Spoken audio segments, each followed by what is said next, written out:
예, 오늘은 새로운 또 예수님의 공생의 가운데서 이루신 표적을 가지고 말씀을 보겠습니다. 새로운 기적을 들어가기 전에 우리 지난 시간에 마지막 병자가 어떤 병자였죠? 중풍병자죠. 중풍병자. 누구의 믿음이 보여졌습니까? 백부장의 믿음. 이방인이었던 백부장.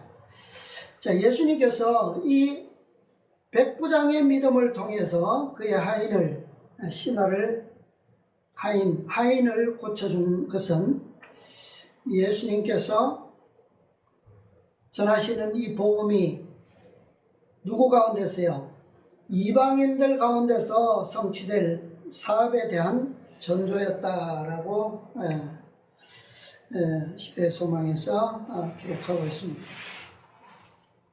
그래서 우리가 교과에서처럼 이 모든 역사적인 복음을 위한 이러한 기별은 우리가 모든 때에 모든 상황에서 적용시키고 이렇게 보는 그런 것이 필요합니다.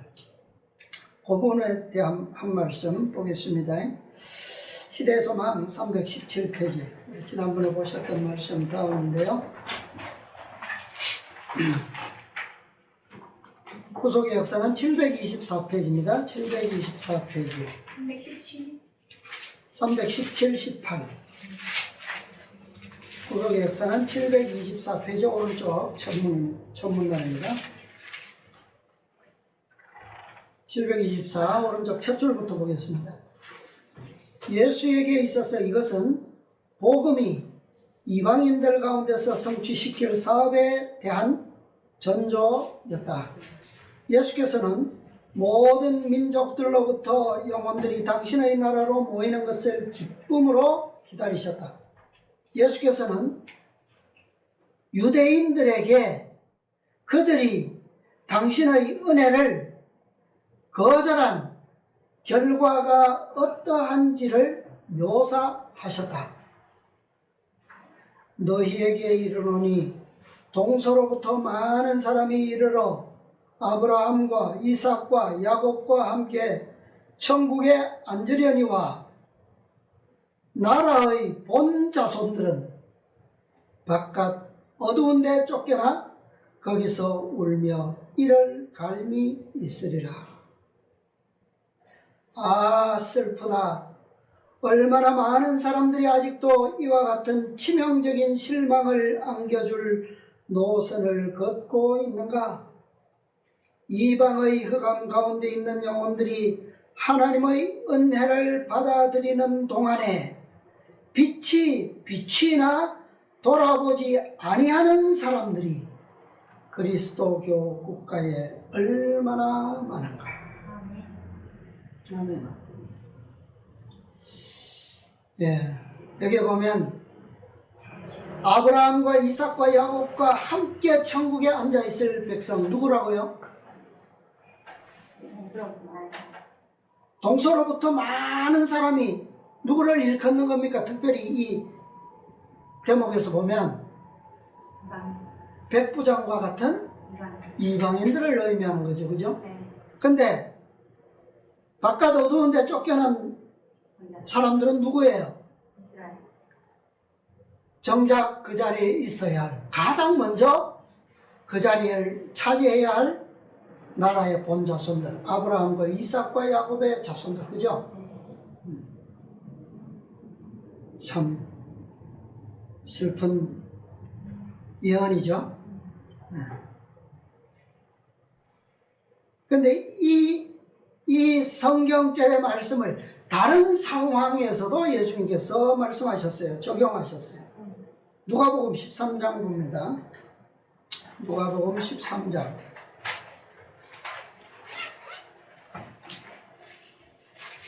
23절로 30절 혹이 여짜오되 주여 구원을 얻는 자가 적으니까 저희에게 이르시되 뭐하기를 힘쓰라고요? 어디로 들어가기를? 좁은 문으로 들어가기를 힘쓰라. 내가 너희에게 이르노니 들어가기를 구하여도 못하는 자가 많으리라. 집주인이 일어나 문을 한 번 닫은 후에 너희가 밖에 서서 문을 두드리며 주여 열어주소서 하면 저가 대답하여 가로되 나는 너희가 어디로서 온 자인지 알지 못하노라 하리니 그때에 너희가 말하되 우리는 어디서 주 앞에서 먹고 마셨으며 주는 또한 우리 길거리에서 가르치셨나이다 하나. 저가 너희에게 일러 가로되 나는 너희가 어디로서 왔는지 알지 못하노라. 행악하는 모든 자들아 나를 떠나라. 그 다음에 나오죠. 너희가 아브라함과 이삭과 야곱과 모든 선지자는 어디에 있고 하나님 나라에 있고 오직 너희는 밖에 쫓겨난 것을 볼 때에 거기서 슬피 울며 이를 갈미 있으리라. 사람들이 동서남북으로부터 와서 하나님의 나라 잔치에 참석하리니 보라 나중된 자로서 먼저 될 자도 있고 먼저 된 자로서 나중될 자도 있느니라 하시더라. 참 이 예언은 참으로 그지없고 안타깝기 그지없는 예언이죠. 예언이면서 현실이에요. 그죠? 오늘 우리에게는 실제 현실입니다. 과거에도 그랬고 오늘날도 그래요. 왜요? 우리도 오늘날 영적 뭡니까? 유대인이잖아요. 이스라엘 백성이잖아요. 그죠? 네. 오늘 우리도 현대진리연합운동에 있다고 해서 SDA 재림교인이 아닙니까? 우리도 마찬가지예요. 그죠? 왜 그렇습니까? 우리도 그 교회가 받은 기별을 똑같이 우리도 소유하고 있기 때문에. 그죠? 기별을 받아들이면 이방인이었다 할지라도 기별을 받으면 복음을 받으면 더 이상 이방인이 아니죠. 그러므로 이 예언의 결과가 우리에게 적용되지 않도록 하기 위해서 우리는 항상 두려워해요. 그죠? 우리는 우리가 받은 기별을 위해서 결코 흔들려서는 안 된다는 말이에요. 그죠? 왜? 우리가 복음을 받은 이상 우리도 아브라함의 이름으로 이삭과 야곱에게 약속하신 그 뭐 안에요? 언약 안에 우리도 있기 때문에 우리도 더 이상 이방인이 아니요. 그죠? 네. 함께 된 상속자이기 때문에 그렇습니다. 자, 우리는 주 앞에서 먹고 마셨으며 그랬어요. 누가요?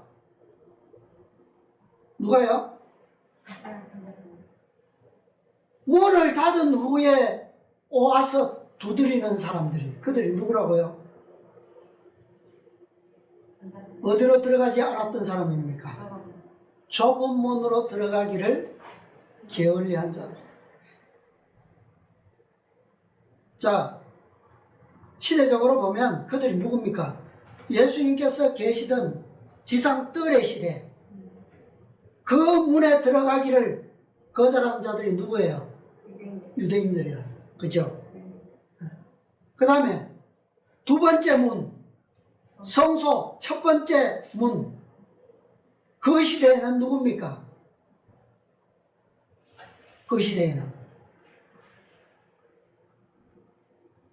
누구에게 하는 말? 기별이에요. 이게 예언이에요. 개신교인들, 또 천주교인들, 그죠?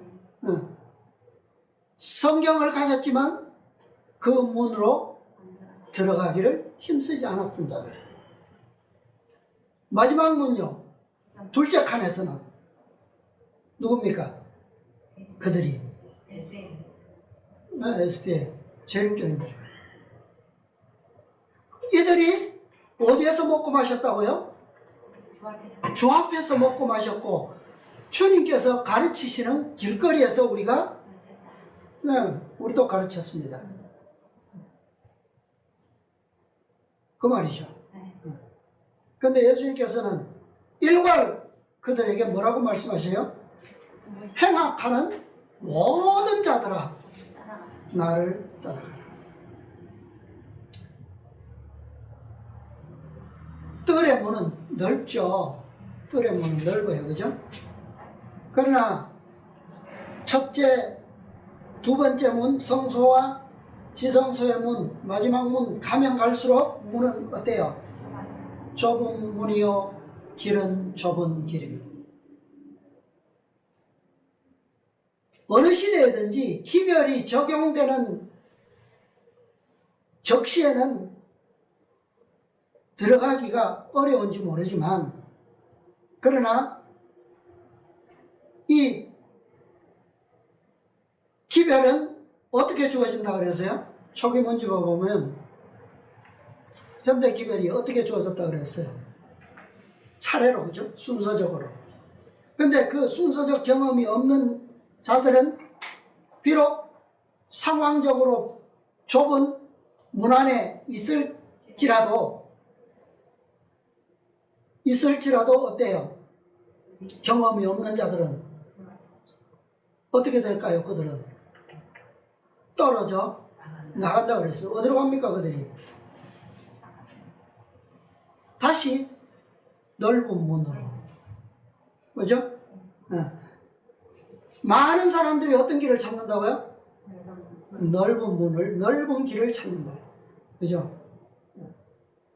근데 그 길이 어떤 문이고 어떤 길입니까? 들어갈 때는 분명히 갈수록 좁아졌는데 들어가서 돌아서면 바로 쉬운 길이 있어요. 그죠? 넓은 길들이 열려 있어요. 갈수록 넓은 길. 근데 왜 그런 일이 생깁니까? 자, 그들은 돌아서면 애굽에서 나온 백성들이 돌아선다고 해서 애굽으로 다시 돌아갈 수 있습니까? 어디로 갈 수 있어요? 넓은 길은, 그들에게 있어서 넓은 길은 어디입니까? 분명히 가나안으로 가는 길은 어떤 길이면 틀림이 없어요. 좁은 길이에요. 그죠? 네, 좁은 길이에요. 그럼 그들에게 넓은 길은 어디예요? 멸망으로 인도하는 길은 넓고 길이 넓어서 찾는 이가 많다. 누가 그 길을 갔어요? 이스라엘 60만 대군이 어디로 갔어요? 어디에 가서 멸망을 당했습니까? 광야를 돌다가 멸망했죠. 그게 넓은 길이에요. 애굽으로 갈 수는 없지만, 그러니까 이걸 사람들이 심각하게 이해하지 못한다는 얘기죠. 그죠? 재림교회 안에만 있으면 어디 갈 줄로 알고, 네, 가나안 들어갈 줄로 알고. 그런데 애굽을 나왔다고 다가 아니요, 시내산을 경험했다고 다가 아니요, 시내산을 지나서 가는 도중에도 어떤 길이 있다고요? 충분히 넓은 길은 많다는 거예요. 가는 곳마다 넓은 길이고 가는 곳마다 사람들이 죽었어요. 그죠? 그걸 몰라요, 사람들이. 자, 우리가 지난 시간에 봤던 그 중풍병자, 그 앞에 봤던 문둥병자, 이 두 질병은 죽음보다 더 무서운 질병이에요, 사실은. 그죠? 죽음보다 더 무서워요. 왜냐하면 이 질병은 살아있기는 하지만 뭐요? 문둥병자는 산자들과 어울릴 수 없고, 그죠? 중풍병자는 자유가 없어. 그죠? 꼼짝도 못해. 뭐 침상에 누워서 주는 거나 떼먹여 주는 거나 먹고 그냥 숨만 쉴 뿐이지 뭐 할 수 있는 게 뭐 있습니까? 그죠? 이 질병으로 온몸을 구속하고 전신을 결국 사망의 그늘에, 살아있지만 결국은 뭡니까? 사망의 그늘에 그냥 꽁꽁 묶어두는 질병들이에요. 이 뭐 때문에 오는 겁니까? 영적으로 무엇 때문에 이 질병이 오는 거예요? 불신, 완고함, 그죠? 이것이 바로 질병의 시작이고, 이 질병의 시작이고 마지막에. 자, 이것을 우리는 오늘날 우리가 이 백부장, 이방인이었던 백부장에게서 나왔던, 배울 수 있었던 그 믿음, 그 원칙만이 우리가 이러한 질병으로부터 보호할 수 있고, 또 우리가 구원에 이룰 수 있음을 우리가 꼭 명심하기 바랍니다. 자, 오늘은 예수님의 봉사기간 동안에 있었던 또 다른 이적 사건, 죽은 자를 살리신 사건에 대해서 보겠습니다. 자, 예수님께서 공생애 동안에 과연 몇 명이나 살리셨을까요? 누구를 살리셨습니까? 시대의 소망 786페이지 한번 볼까요? 786페이지. 시대의 소망 786페이지.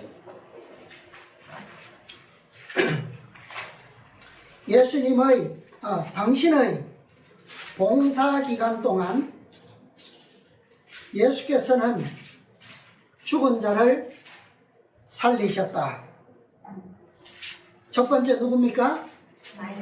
나인성의 과부의 아들. 두 번째는요? 관원의 딸, 야이로죠. 야이로의 딸. 세 번째는요? 나사로를 살리셨다. 그러나 그들은 뭐 하지는 못했다고요? 불멸의 옷을 입지 못했다. 그 부활이 살아난 후에도 그들은 역시 무엇에? 죽음에 정복당했다. 그런데 성경과 예언의 기록하지는 않지만, 그러나 과연 이 죽음으로부터 예수님에 의해서 살아났던 이 세 사람, 불멸의 옷을 입을까요? 입지 못할까요? 네? 입을까요? 입지 못할까요? 입을 것 같아요. 네? 입을 것 같아요. 입을 것 같아요? 네, 저도 그렇게 생각합니다. 그죠? 예. 정말, 그래서 우리는 이 사람들의 경험이 우리에게도 필요한 것이고, 그죠? 그분의 그 생명을 주시는 그 능력이 오늘 우리에게도 필요한 거예요. 그렇지 않다면 이런 것을 기록하실 의미가 없겠죠. 그죠? 이것을 진실로 우리가 믿는다면 그들이 구원받는 것처럼 살리심을 받고 또 영생이 안에서 그들이 또다시 한번 잠들지라도 그런 것처럼 우리도 어떻게 해요? 우리도 동일한 능력과 동일한 약속에 의해서 우리가 구원에 이룰 수 있는 거죠. 자, 누가복음에 있는 말씀 보겠습니다. 자, 그들에게 주신 생명과 부활이 무엇을 의미하는지, 또 예수님께서 이 세 죽은 자들을 살리실 때 어떤 방법으로 살리셨는지, 매 현장마다 그분께서 보여주셨던 행동들, 그 다음에 하셨던 말씀 하나하나가 우리에게는 어떤 교훈과 믿음을 가르쳐 주는지, 이런 것을 서로 또 다르게 배울 수 있음을 보게 될 것입니다. 자, 누가복음 7장 11절부터 있는 말씀입니다.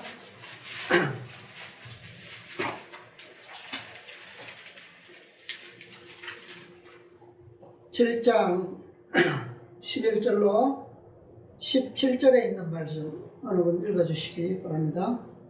그 후에 예수께서 나인이란 성으로 가실새 제자와 허다한 무리가 동행하더니 성문에 가까이 오실 때 사람들이 한 죽은 자를 내고 나오니 이는 그 어미의 독자요 어미는 과부라.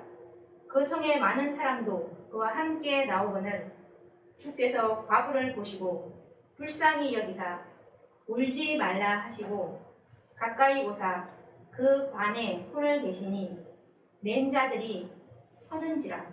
예수께서 가라사대 청년아 내가 네게 말하노니 일어나라 하시매 죽었던 자가 일어나고 말도 하거늘 예수께서 그를 어미에게 주신대 모든 사람이 두려워하며 하나님께 영광을 돌려 가로되 큰 선지자가 우리 가운데 일어나셨다 하고 또 하나님께서 자기 백성을 돌아보셨다 하더라. 예수께 대한 이 소문이 온 유대와 사방에 두루 퍼지니라. 예, 아멘. 자, 오늘 여기 보면 예수님께서 어디로 가셨다고요? 나인이란 성. 나인성이 어딘지 아세요? 지도 한 번씩 보십니까?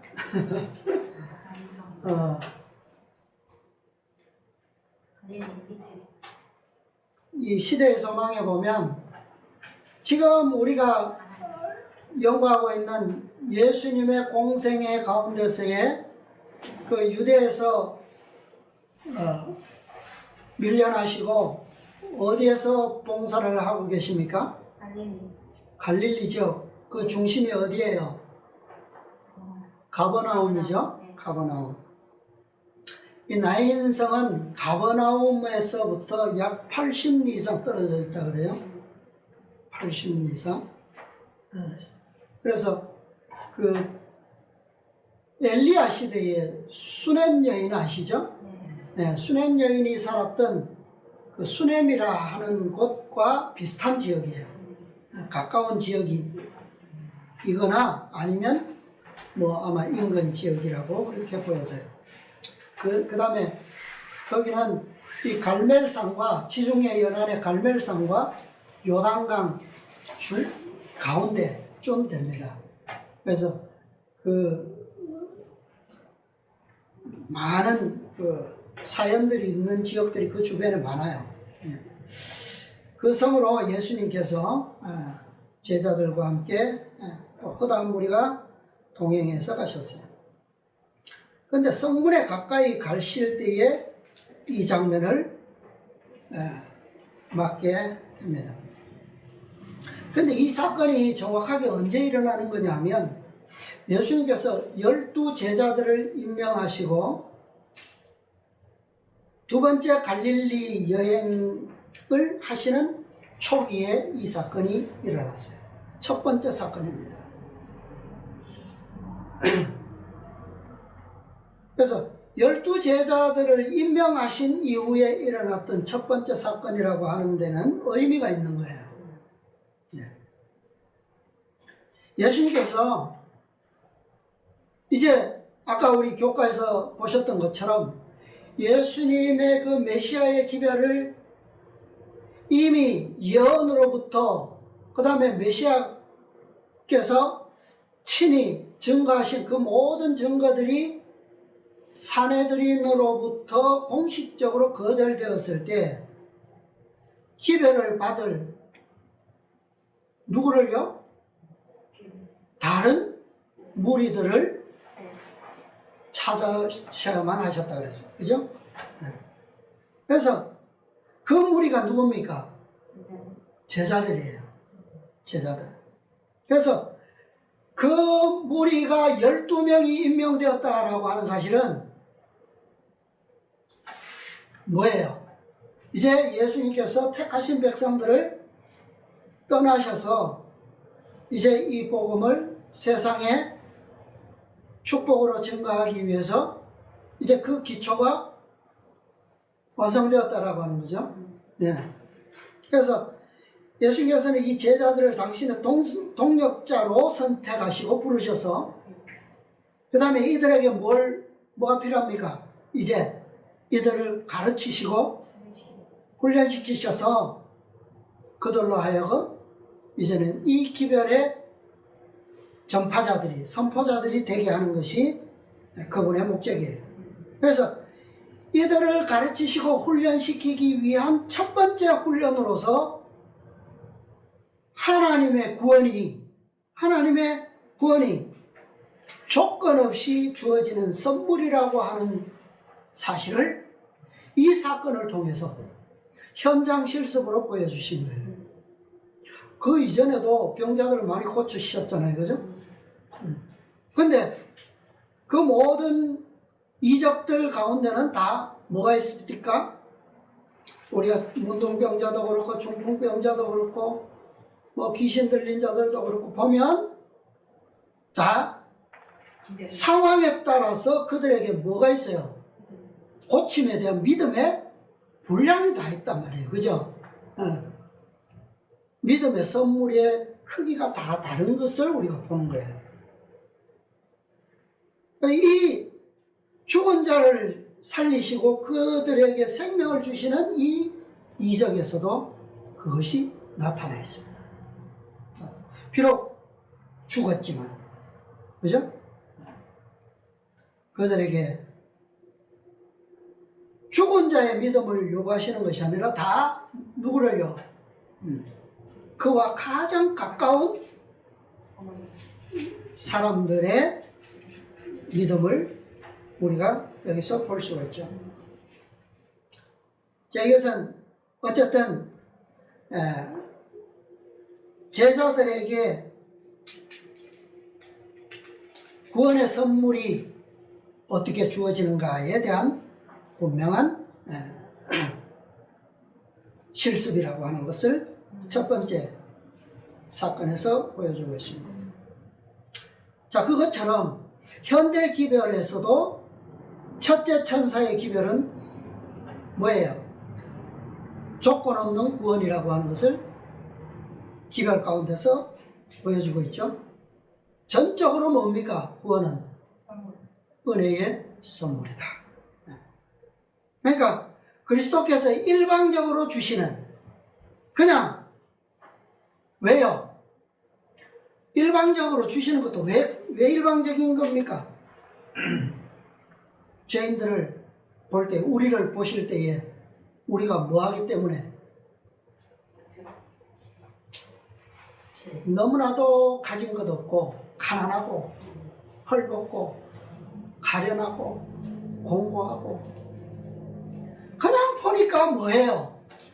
불쌍해. 그죠? 불쌍해. 여기에 나온 것처럼 말씀에서 뭐라고 하셨습니까? 불쌍해. 네, 불쌍히 여기사 13절에 불쌍히 여기사 주시는 것이 뭐라고요?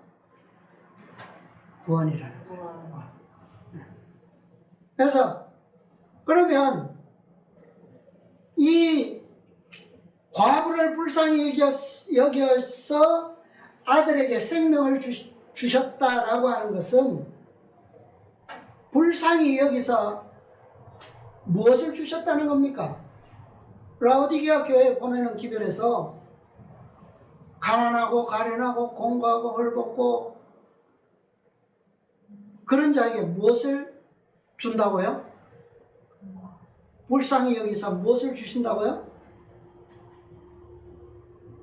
내가 갖지 못하고 내가 입지 못하고 내가 만족하지 못하는 그것을 그분께서 주신다는 거는 누구의 것입니까? 그게 당신의 완전한 의죠, 그것이. 그죠? 예. 그 완전한 의의 공로에 의해서만 주어지는 구원이 바로 그분께서 일방적으로 불쌍히 여기사 주시는 것이다. 예. 값없는 것. 그죠? 자, 시대의 소망 좀 보겠습니다. 318페이지. 구속 역사 724페이지입니다.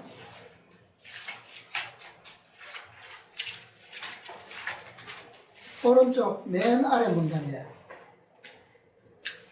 그것은 동정을 일으키는 환경이었다. 고인은 어머니의 누구라고요?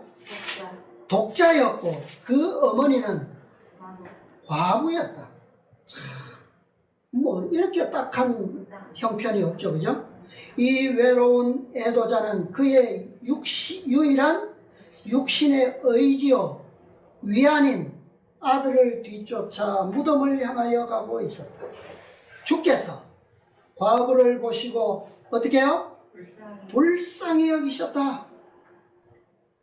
그러나 과부가 예수에 계신 것을 뭐요? 알지 못하고 울면서 무턱대고 따라올 때에 예수께서 과부의 곁에 가까이 다가가셔서 부드럽게 울지 말라고 말씀하셨다. 예수께서는 곧 과부의 슬픔을 기쁨으로 변하게 하실 것이었지만 이러한 자애로운 동정의 말씀을 하지 않을 수 없으셨다. 유일한 육신의 의지요 아들인 아들과 사별한 여인,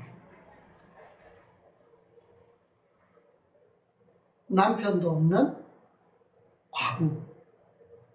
그런데 더구나 예수의 계신 것을 알지 못하고 울면서 죽은 아들을 뒤따르고 있는 여인. 그들이 지금 동행하고 있는 목적지가 어디예요? 죽은 아들을 뒤따라가는 이 과부가 이 둘이 함께 동행하고 있는 목적지가 어디입니까? 무덤이에요, 무덤. 자, 남편도 없는 과부가 유일한 삶의 의지요 희망이었던 아들이 죽었는데 이제 그가 무덤에서 집으로 돌아온들 삶의 의미가 있겠습니까? 희망이 있겠어요? 없죠. 네. 그처럼 하나님도 없고 그리스도도 없는 신앙이 의미가 있겠습니까? 희망이 있겠어요? 여기서 이 여인은 죄인인 온 인류를 대표합니다. 그 다음에 두 번째는 이 여인은 그리스도를 잃어버린 하나님의 백성들. 네. 모든 인류가 죄인이지만 특별히 뭐야? 그리스도를 잃어버린 백성들, 교회를 대표합니다. 또 세 번째는 이 여인은 아들이 있었으나 지금은 뭐요?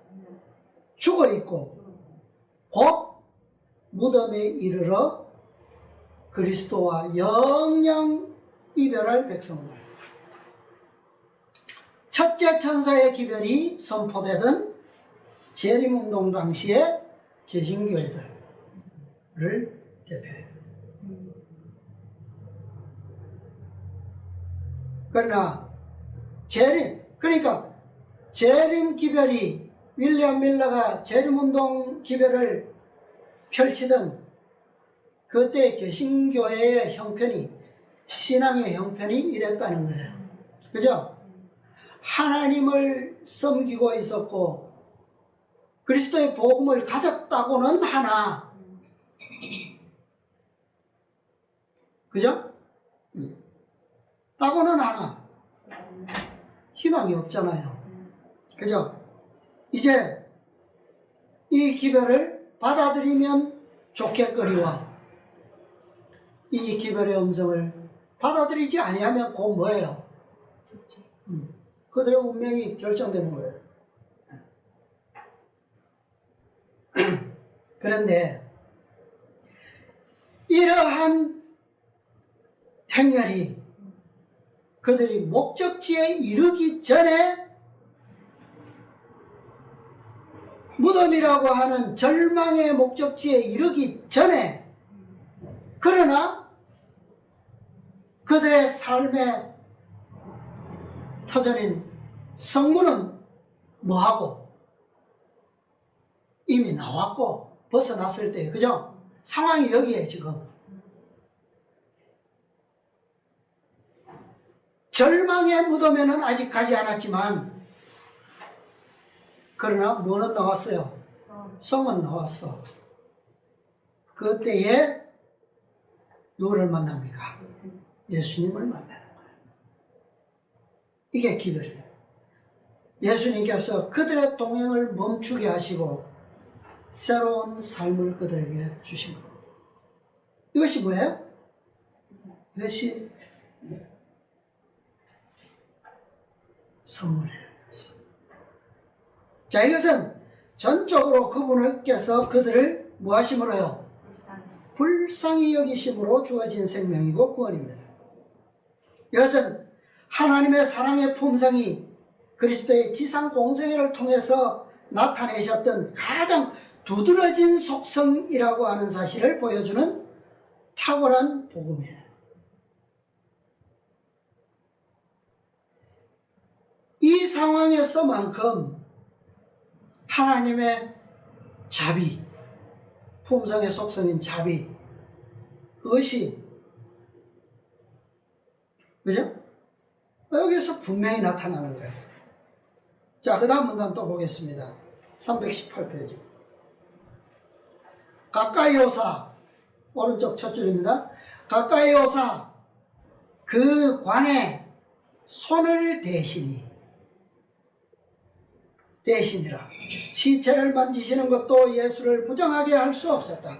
관을 맨 자들이 조용히 있었고 애곡하는 자들의 통곡도 그쳤다. 그 두 무리들이 혹시나 하여 관 주위에 모여 섰다. 질병을 내쫓으시고 사귀를 정복하신 자께서 임석해 계셨다. 사망도 과연 예수의 권세에 복종할 것인가? 예수께서 어떻게 하셨다고요? 가까이 오사 그 관에 손을 대시니라. 사실상 예수님께서는 이 일을 위해서, 이 선물을 주시기 위해서 거의 80리가 넘는 길을 오셨어요. 제자들을 이끌고. 누가 그분을 초청해서 오셨습니까? 이 멀리? 초청했어요? 과부가 불렀습니까? 그분께서 친히 이 여인과 아들을 위해서 이 먼 곳까지 오셨던 것입니다. 오직 그들을 뭐 하셨어요? 뭐 하심으로? 불쌍히 여기심으로. 그 죽은 아들의 관에 손을 대시려고 멀리서 이 가까이에 오신 거예요. 그죠? 네. 그리스도께서 죄인인 온 인류에게 이 생명을 주시기 위해서 하늘로부터 이 땅에 오셨어요. 누가 부르지 않고 누가 초대하지 않았지만 그분께서 어떻게 해요? 죄인들을, 인류를 불쌍히 여기셔서 오셨어요. 그리스도께서 그리스도를 잃어버린 하나님의 백성들, 그 부르시고 택하셨던 그 교회를 위해서, 그 교회에 다시 한번 자신을 계시하시기 위해서 오셨어요. 그리스도께서 아들이 있었으나 지금은 죽어있고 곧 무덤에 이르면 그리스도와 영영 이별하게 될 백성들, 첫째 천사의 기별이 선포되던 그 당시의 백성들을 향하여 기별로서 오셨어요. 무하심으로 불쌍히 여기셨어요. 자, 그 다음 또 말씀 보겠습니다. 다음 문단입니다. 분명히 어떤 음성으로요? 위험 있는 음성으로. 뭐라고요? 청년아, 내가 내게 말하노니 일어나라. 넌 말씀이 바라졌다. 그 음성은 죽은 자의 귀를 울렸다. 청년은 눈을 떴다.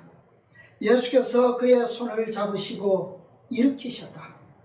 아들의 시선이 자기 곁에서 울고 있던 어머니에게 머물렀다. 어머니와 아들은 얼싸안고 길고 깊은 포옹을 하였다. 군중은 마치 넋을 잃은 것처럼 침묵 속에서 바라보고 있었다. 모든 사람이 두려워하였다. 입을 다문 채 경건한 마음으로 그들은 마치 하나님의 임재하심 앞에 있는 것처럼 잠시 동안 서 있었다. 그리고 하나님께 영광을 돌려 가로되 큰 선지자가 우리 가운데 일어나셨다 하고 또 하나님께서 자기 백성을 돌아보셨다 하더라. 장래의 대열은 개선의 행렬로 나인성으로 돌아갔다. 예수께 대한 소문이 온 유대와 사방에 두루 퍼지니라. 분명히 위험 있는 음성으로 어떻게 해요? 계시록 14장 6절 뭐라고 말씀하고 있습니까? 그가 어떤 음성으로요? 큰 음성으로 가로되 하나님을 두려워하며 그에게 영광을 돌리라. 이런 그의 심판하실 시간이 이르렀으니 하늘과 땅과 바다와 물들의 근원을 만드신 이를 경배하라. 이 장면이 아니에요? 이 장면. 아들의 시선이, 살아난 아들의 시선이 어머니의 시선과 울고 있는 시선과 마주할 때 이 여인과 아들의 포옹은 온 군중들을 침묵과 두려움 속으로 이끌었어요. 그렇게 그 두 사람을 바라보고 있었어요. 군중들이. 한동안 할 말이 없어요. 그죠? 네. 그들은 누구 앞에 있는 것처럼요? 마치 하나님의 임재 앞에 있는 것처럼 경건한 마음을 주체할 수 없이 할 말을 잊은 채 잠시 동안 그렇게 서 있었다 그랬어요. 그리고 그들은 마침내 하나님께 뭐 하면서? 영광을 돌리며 그리고요 더 나아가서는 온 유대와 사방에 그 소문을 퍼뜨렸어요. 이것이 첫째 천사의 기별이에요. 그렇죠? 무덤으로 가는 교회들에게 다시 생명의 그리스도를 주셔서 세상으로 하여금 다시 하나님께 영광을 돌리게 했던 사건이 바로 밀러가 전했던 선포했던 첫째 천사의 기별이었어요. 그의 기별은 신속하게 전 세계를 떠들썩하게 만들었습니다. 자, 다시 320페이지요. 오른쪽 첫 문단입니다. 오른쪽 페이지의 첫 문단. 하나님의 아들이 살라고 분부하실 때 사단은 죽은 자를 장악할 수 없다.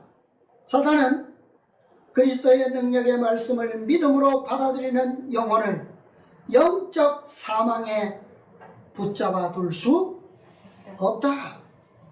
하나님께서는 죄 가운데 죽은 모든 자들에게 뭐라고 말씀하신다고요? 잠자는 자여 깨어서 깨어서 죽은 자들 가운데서 일어나. 일어나라고 말씀하시고 계시다. 그 말씀은 곧 영생이다. 영생이다.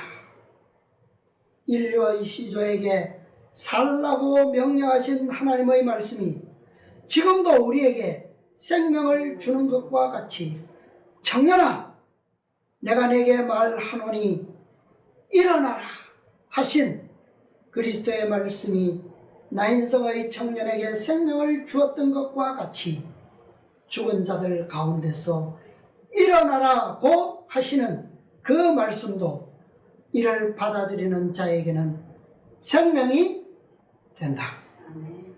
하나님께서는 우리를 흑암의 권세에서 건져내사 그의 사랑의 아들의 나라로 옮기셨다. 이것은 하나님의 말씀 가운데 우리 모두에게 제공되었다. 이 말씀을 받아들이면 우리는 구원은. 건짐을 아멘. 아멘.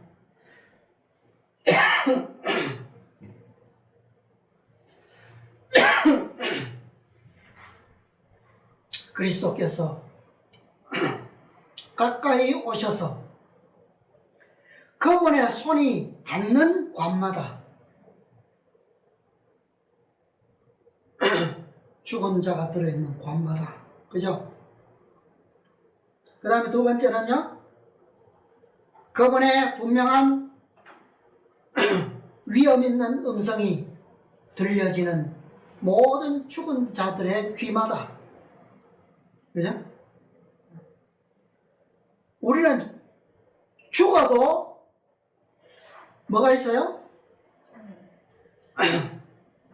소망이 있죠? 어떤 자들에게요? 어떤 자들에게 죽어도 소망이 있습니까? 믿고 죽는 자들, 그죠? 믿고 죽는 자들. 그 믿음 안에는 그리스도의 모든 약속이 다 들어있어요, 그죠? 생명의 능력이 다 들어있습니다.